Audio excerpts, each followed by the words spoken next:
Hello, good evening, welcome.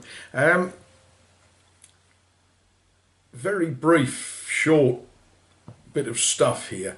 I've had quite a long day, a good day. We've been doing good things for people. With a bit of a twist to it. I was trying to think how I describe how I know this particular lady. There's a lady called Frances. She's a very venerable lady, and I think the easiest way to describe her, it's not quite accurate, but it will have to do for now, a sort of aunt. Anyway, we've been across and seen her. That involved a small amount of driving and a lunch together and such likes. But this lady is trying to rehome some of the stuff that's getting under her feet. Now, as you know, I am in the process of decluttering my property, my estate, if you will. So you may find what I'm about to show you a little bit strange, because I've gained some more clutter.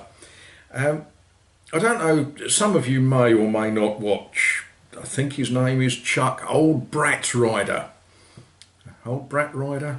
Anyway, nice chap from somewhere the other side of the pond, and he was telling us about buying cheap tools from Harbour Freight, how they meet a need, how they fulfil some of his hopes and dreams.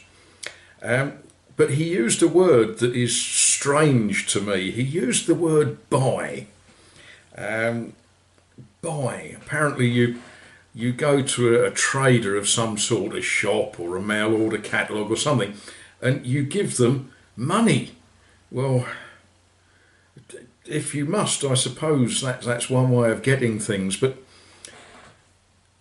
today, Frances, she asked me if I wanted her late husband's tools. She said she didn't know what they were. She didn't think they was any good. They was old. They were rusty, some of them. And if I wanted them, I could go and take them from the cupboard where they were, and it would make her happy to get rid of them and give them to someone who might use them. Now, I said yes, of course, I'd be pleased to. And when I said it, my heart was in my mouth for several reasons. Firstly, I'm trying to get rid of stuff. But secondly, I had this bizarre idea that they would be rather sad and I'd probably end up taking them to the tip or something. However, not the case. What we're going to do now, we're going to go out into the other room and let's just have a look at what I picked up today. Well, this was rather jolly. Odds and sundries. What a wonderful collection of stuff. Jars with nails and screws and rivets and good things. Knocky things. 3 of. Wonderful. A hacksaw. Now, I've got hacksaws, but you can never have too many of them. What's this one? This is a Workman. Not a brand I particularly know, but that will come in very, very handy. Not a stick of inches, that's a stick of centimetres. That's good. Soldering iron, always useful. Secateurs. Now, spanners. Quite a few of them. Ring spanners, that's always good. Little stubby screwdrivers, I like those.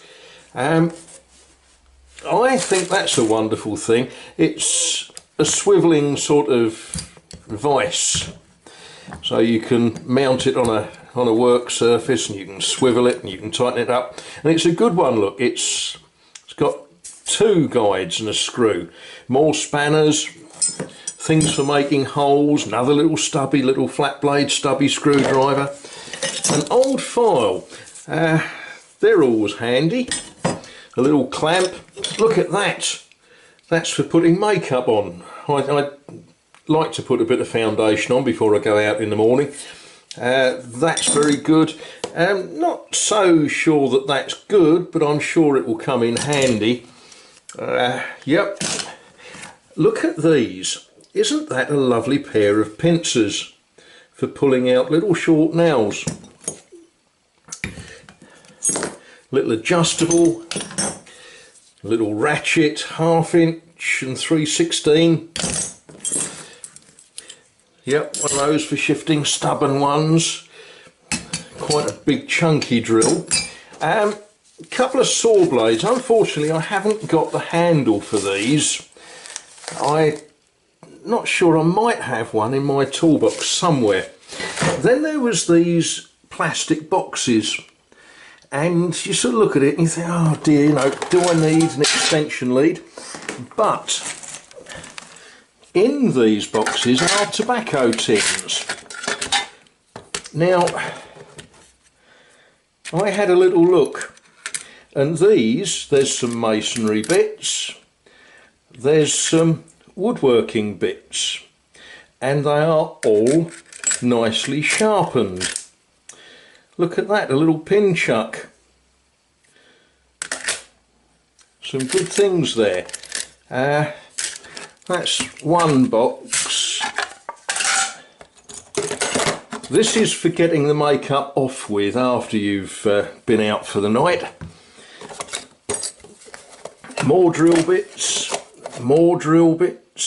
and taps.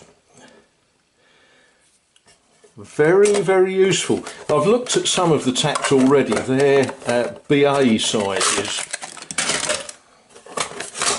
More drills. Odds and sundries, as I say. A little Brillo pad for cleaning copper before you try to solder it.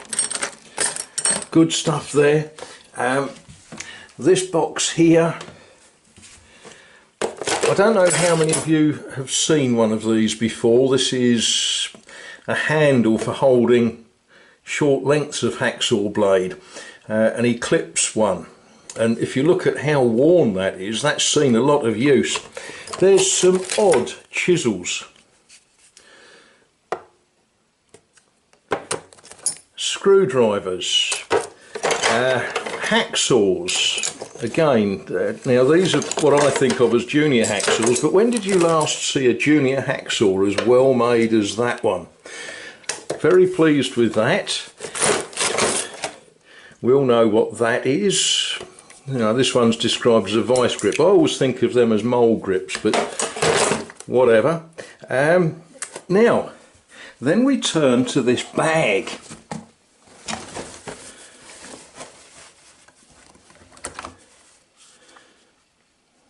A ring main tester for an English or British wiring. Again, chisels. I've got to be a little bit careful in this bag because there is a knife with an exposed blade, but you know, pliers, electrical screwdrivers. Look at that, what a wonderful pile of stuff. I was very, very pleased to take possession of this. They will be going in the car to France in the fullness of time, or what we might call September. Nice little cold chisel for dressing out when you're putting electrical boxes into walls and things like that. Mushroomed over at the end, that needs grinding back for better use. But lots and lots of drill bits, hole cutters.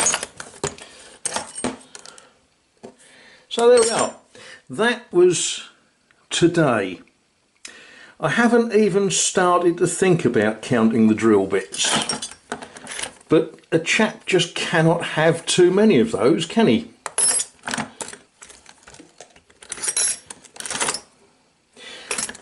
So there we are. That's what happens when you are trying desperately to get rid of stuff. You end up getting more stuff.